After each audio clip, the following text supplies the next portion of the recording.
Welcome to the Leadership Window podcast with Dr. Patrick Jinks.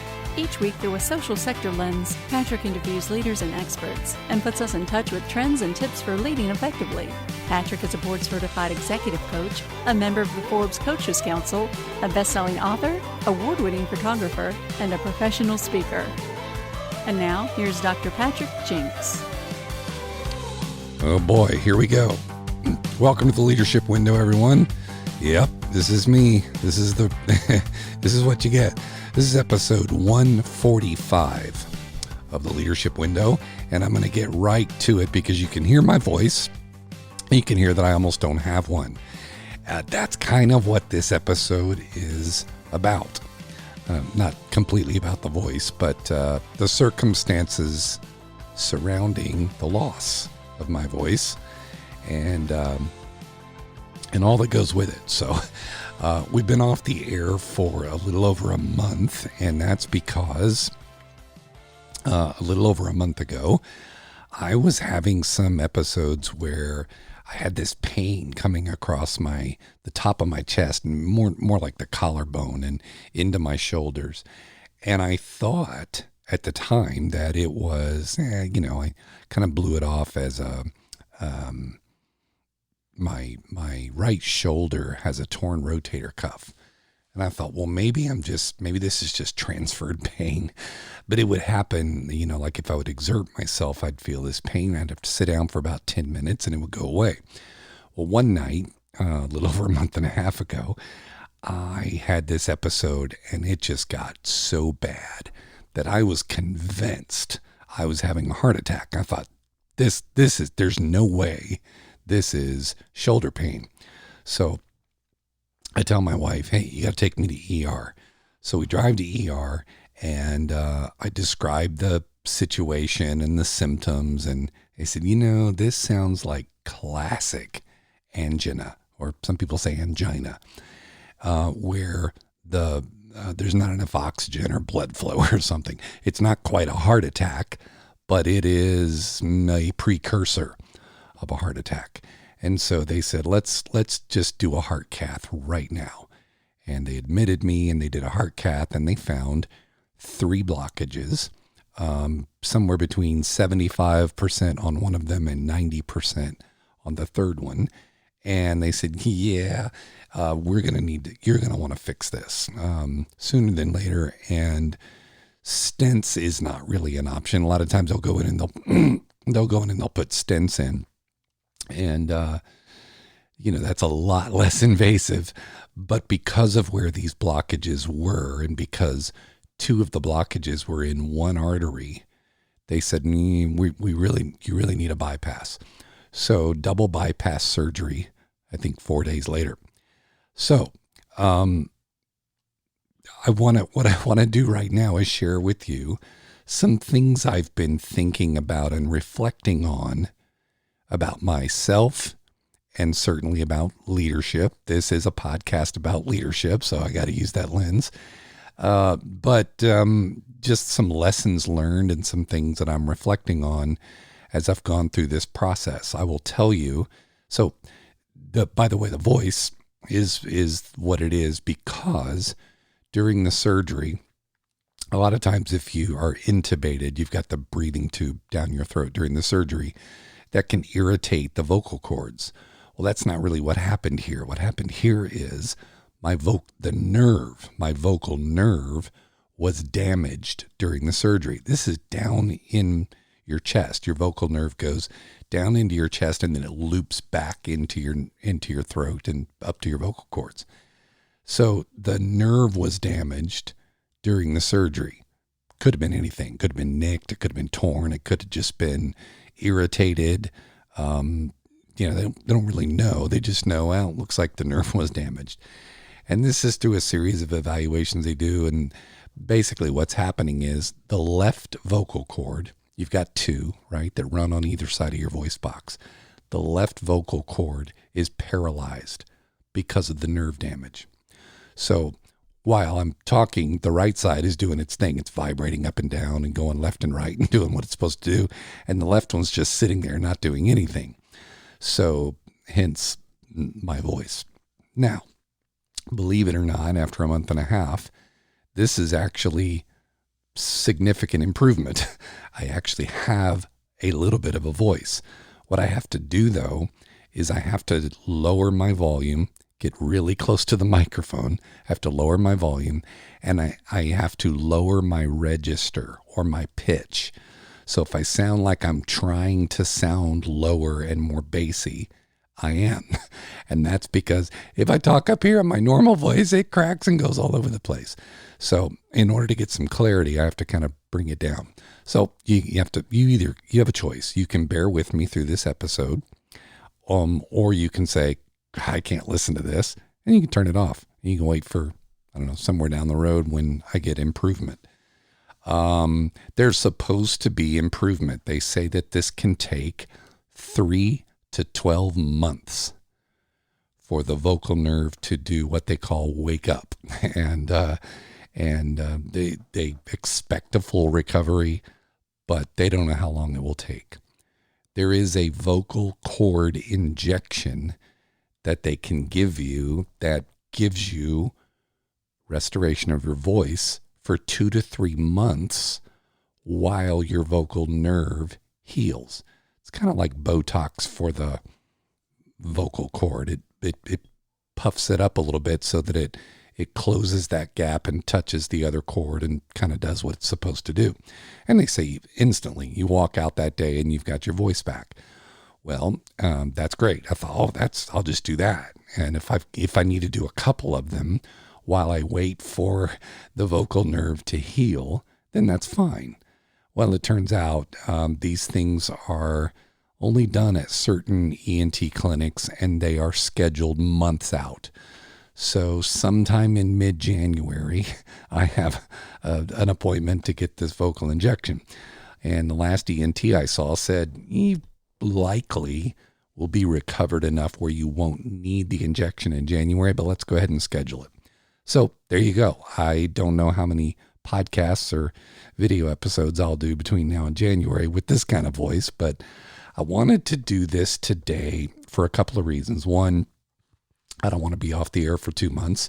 Podcasts have ratings and rankings that are based on frequency and these kinds of things. So I need to put something out there. The second is I've had a number of people encourage me to do this. I mean, I feel completely up for it, by the way.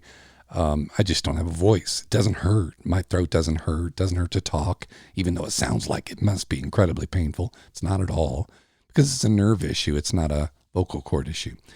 But I had a number of people encourage me to do this. And one really good friend of mine, Dr. Tony Hodges, who's a world-class, just elite, renowned thoracic surgeon from a few years ago, he said, he told me that vulnerability is sexy. So he said, I'm just do the podcast. I want to hear it. So Tony, this is for you if it's not for anybody else. The other reason I wanted to do it is because I wanted to share some thoughts with you while they're fresh on my mind. And I just kind of wanted to, I don't mean to make this episode, hey, this is about me and my heart surgery and my difficulties and my voice. That's the context and the backdrop. But I really want this to be a space where some of my reflections about what's happening might inspire you.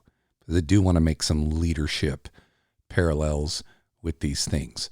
So today's episode is just me thinking out loud with you about what this experience is teaching me. And since everyone says, hey, you should do it, I'm going to do it. I'm going to be vulnerable and I'm going to do it. By the way, there's a leadership lesson right there.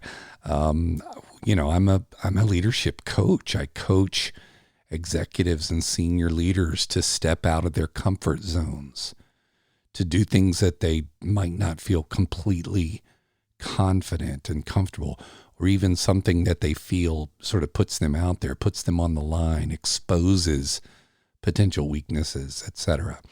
And so I want to practice what I preach and be able to put myself out there and push and stretch and do things even when the circumstances aren't perfect and my assets and capabilities aren't at their absolute best.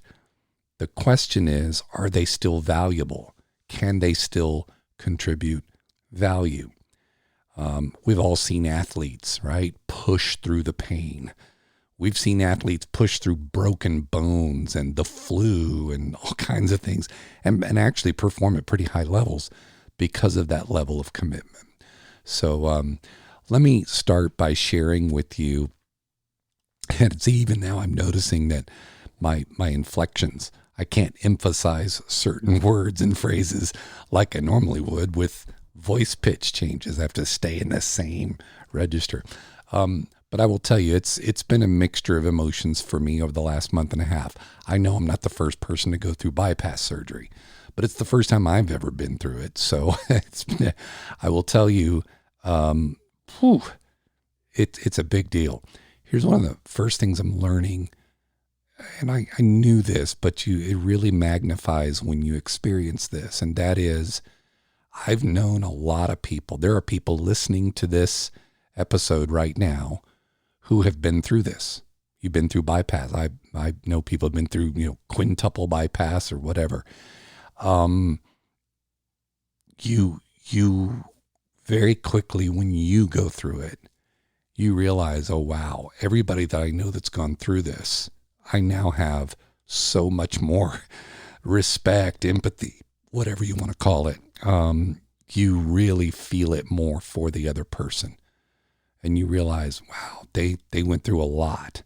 And some people have handled it so incredibly well that you think, boy, they made it look easy. I mean, they made it look like it was absolutely nothing. I will tell you, it's not nothing to have and recover from open heart surgery. It is not nothing. I promise you. I will always remember the night before the surgery. So we did the heart cath. They sent me home and they said, you might as well go home for 2 or 3 days. Got the surgery scheduled for October 14th. Come back on that morning, 5:00 in the morning. We'll do it. So the night before, I'm at home, lying in the bed. I'm getting ready. I'm doing all the surgical procedures they tell you to do. And I will tell you, when you know you're having double bypass surgery at 5 a.m, boy, you start thinking about a lot of things, because you start thinking about the risks and what if something happens and I don't make it through the surgery or something goes wrong. And man, you just start thinking about everything. Do I have my house in order? What are my kids going to do? What's my wife going to do? You just think about everything. And I'll come back to that in a little bit, but I will say this, secondly, is that this recovery, I expected it to be difficult.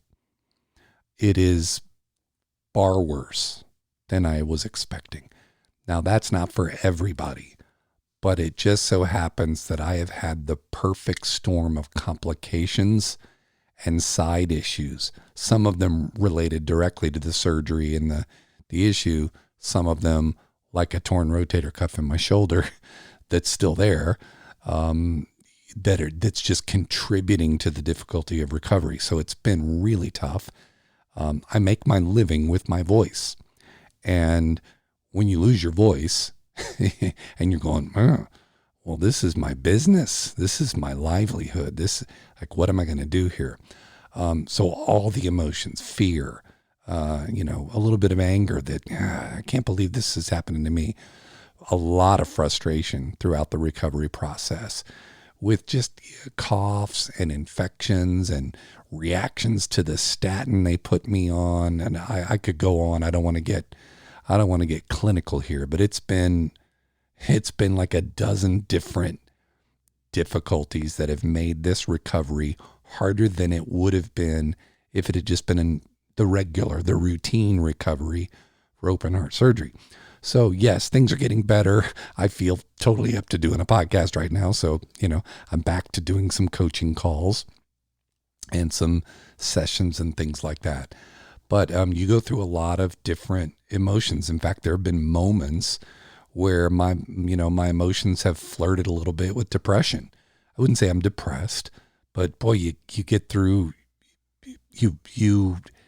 I'm getting, all right, until very recently, until the last couple of nights, for a month, I just basically went without sleep.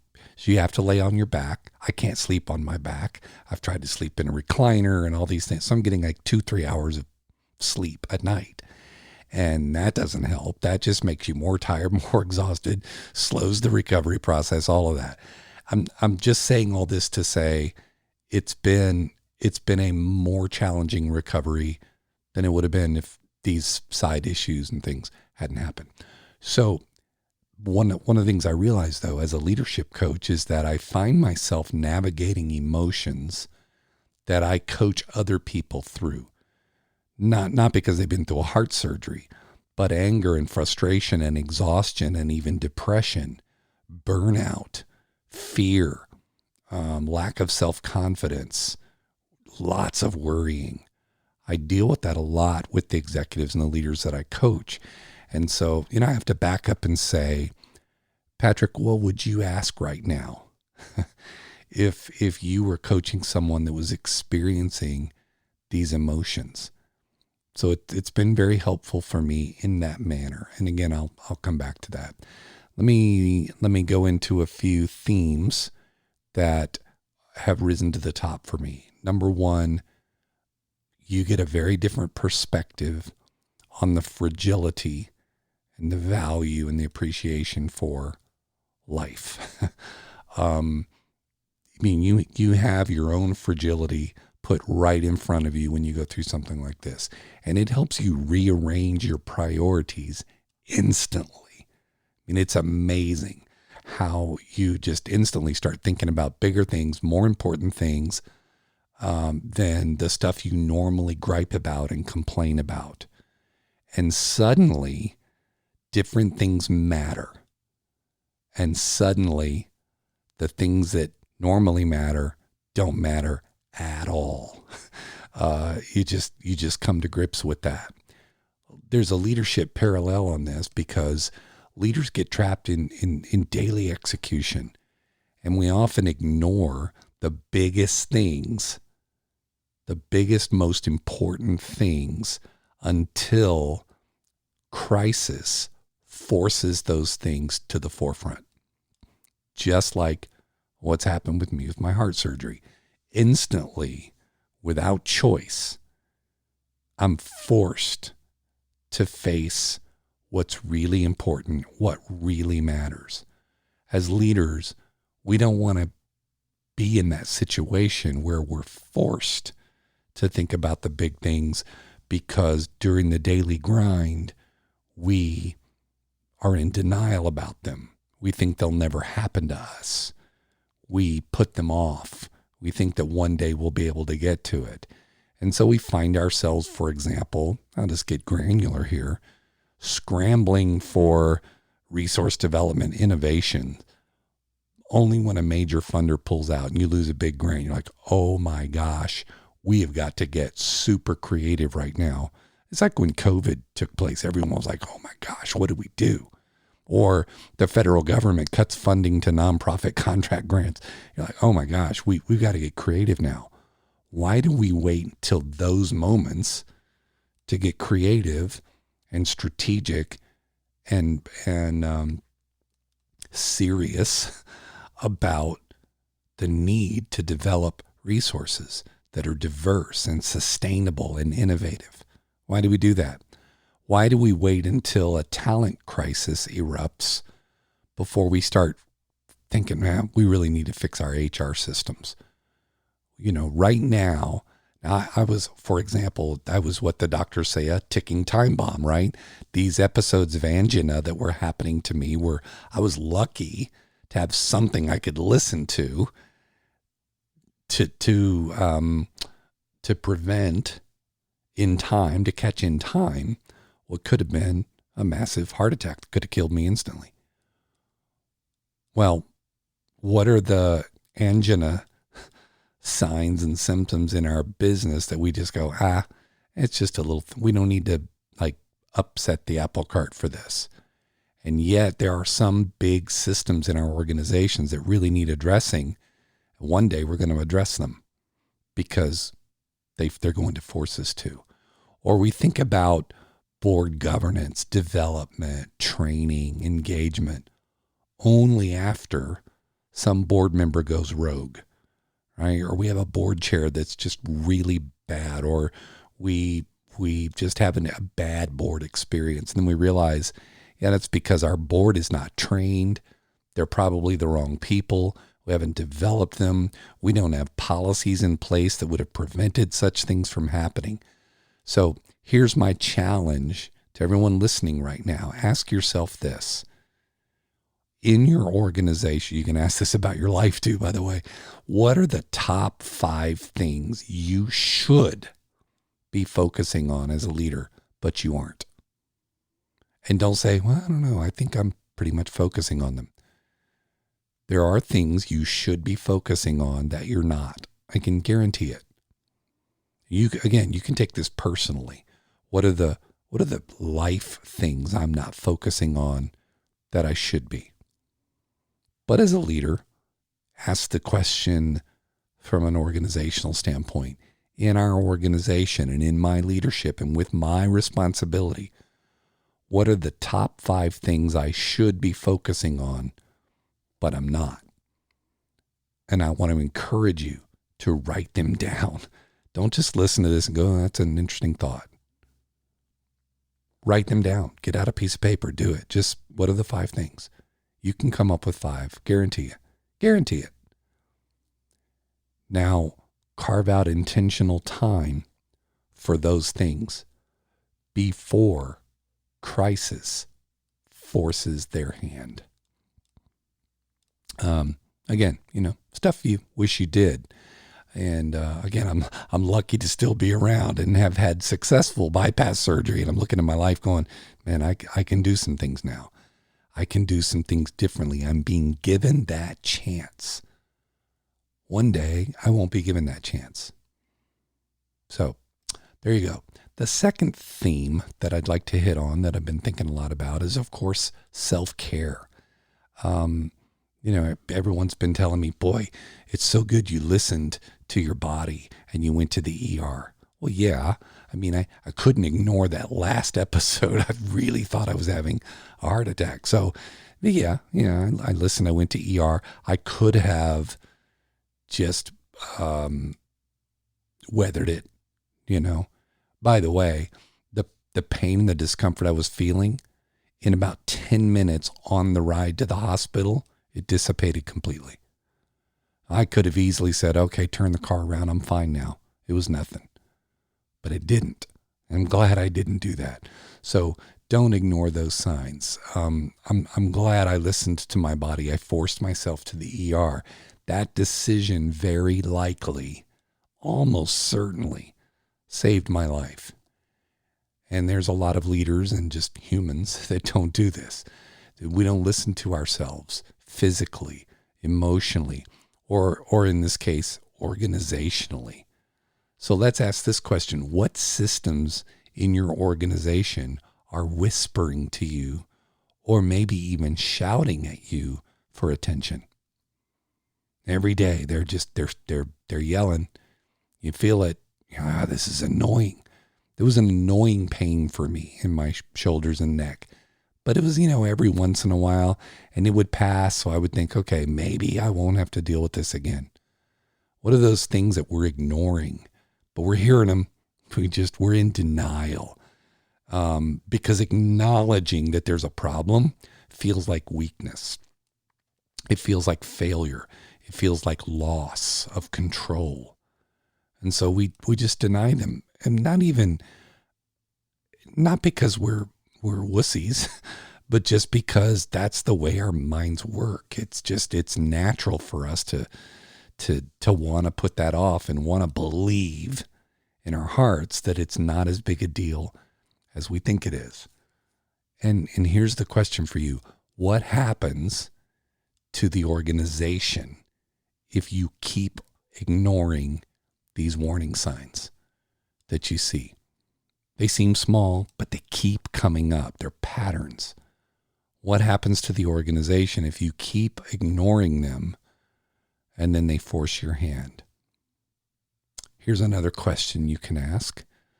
Where do you need help, but you haven't asked? That's a big one. Where do you need help, but you haven't asked?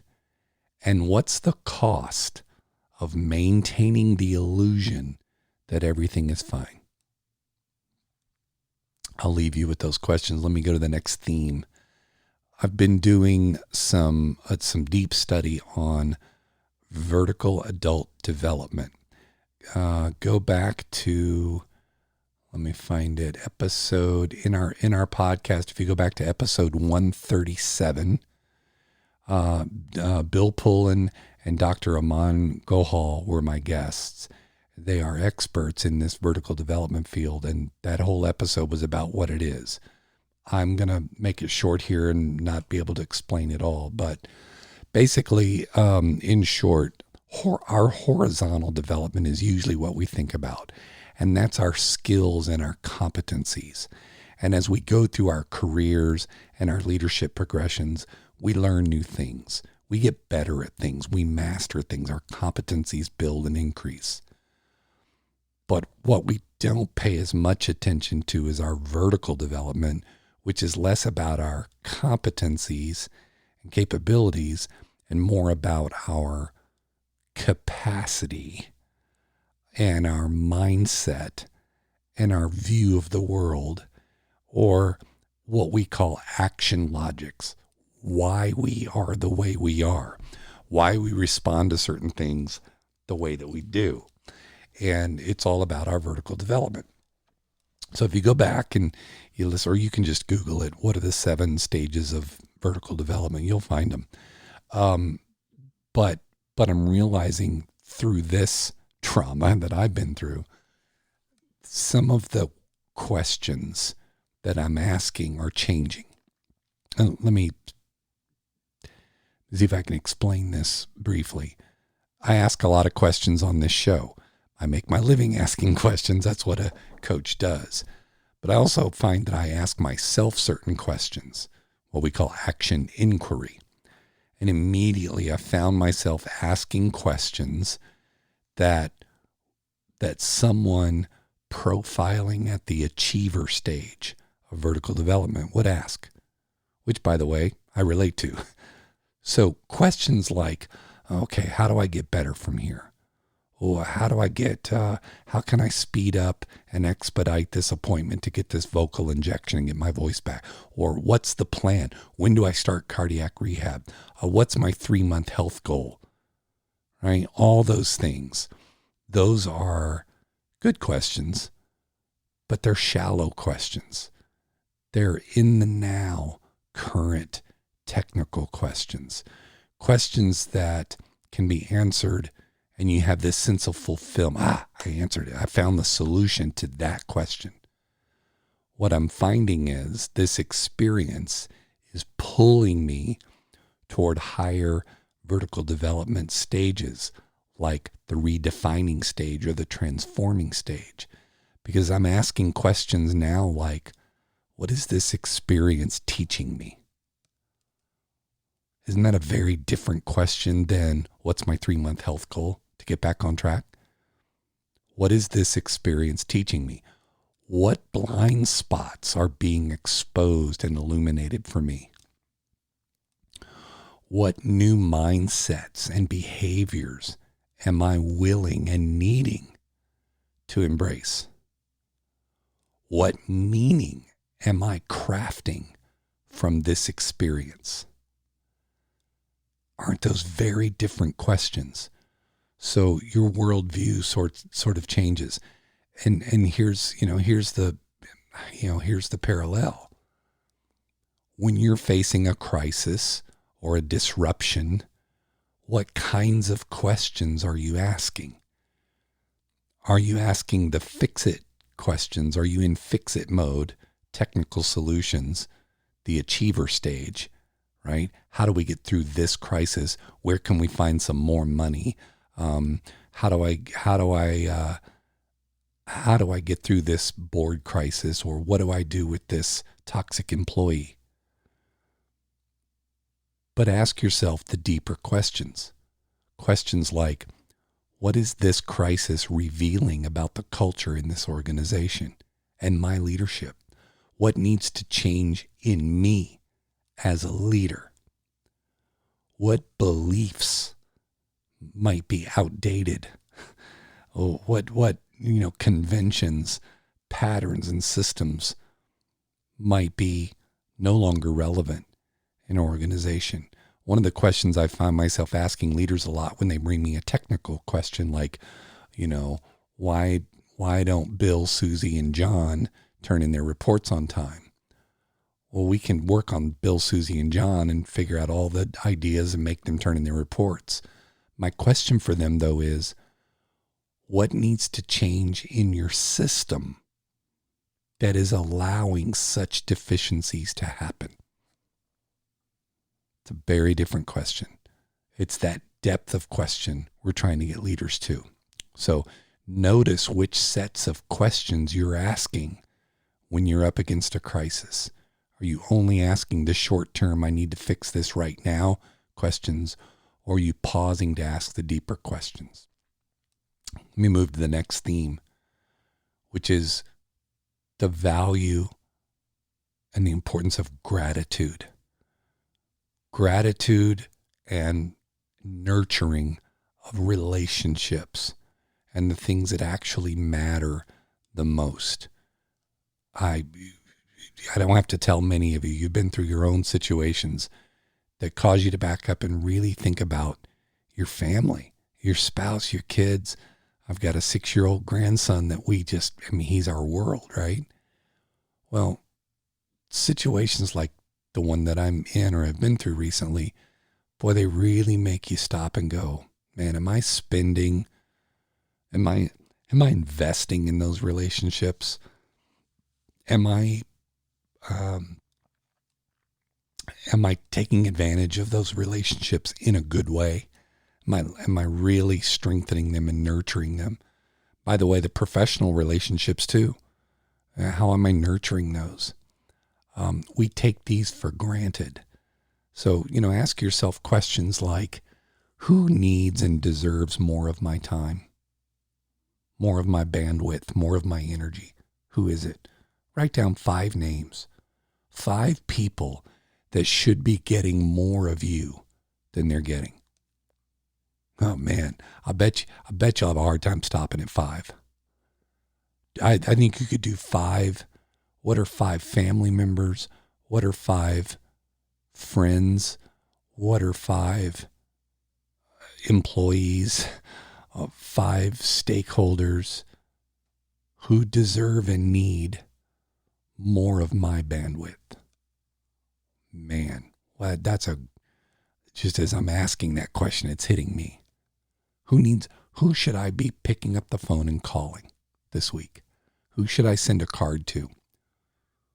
Who should I have lunch with? Again, I don't just mean to make this light like, oh, I need to go take a donor to lunch. I'm talking about your bandwidth, your energy. A long time ago, I did an episode on this around who do you give your bandwidth to? Who gets your energy? What gets your energy? Don't wait until your life flashes before your eyes before you ask this question. What relationships support your leadership, and which ones are draining your leadership because you're investing your bandwidth in them? Here's there's a few other questions I could ask. I'm going to wrap this up. Think about something structured. I like frameworks. That's why I say, write down 5 people or write down 5 things you need to be doing. What are the things right now that you need to slow down, pause, or just let go? What are those things? I bet you can come up with 5. The things you need to stop doing. What are 5 things you need to start doing? You do. New behaviors, new priorities, new conversations that need to start or be rekindled.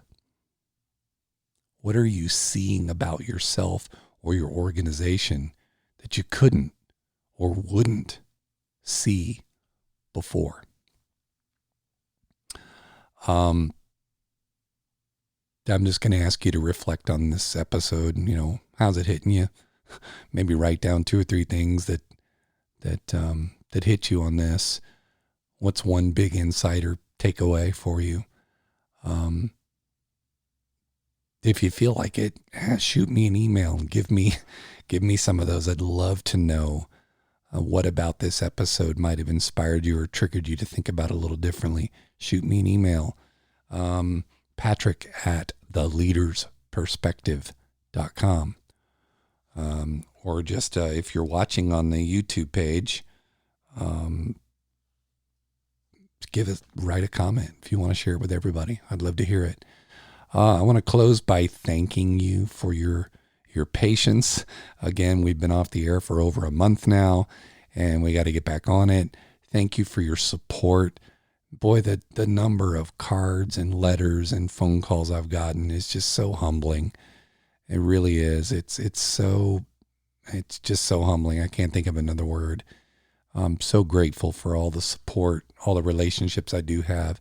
Everyone listening right now, you mean something to me. Just the fact that you're listening to this, giving it time, giving it your bandwidth.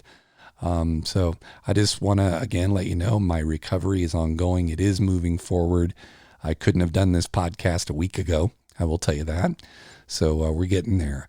We'll return to normal programming just as soon as we can, and we'll get some guests back on and we'll make it work. But again, thank you for your patience. Take care of yourself. Pay attention to what matters. And don't wait for crisis to become the leader you want to be. Think about the greatest leadership presence and value you can bring before the crisis occurs. You know, the thought occurred to me that many of the iconic leaders throughout history were made iconic because of some crisis that they led through. What if we could skip that? What if we could think ahead, prioritize on the things that really matter, focus on those things to be the leader we want to be? See you next time. Lead on.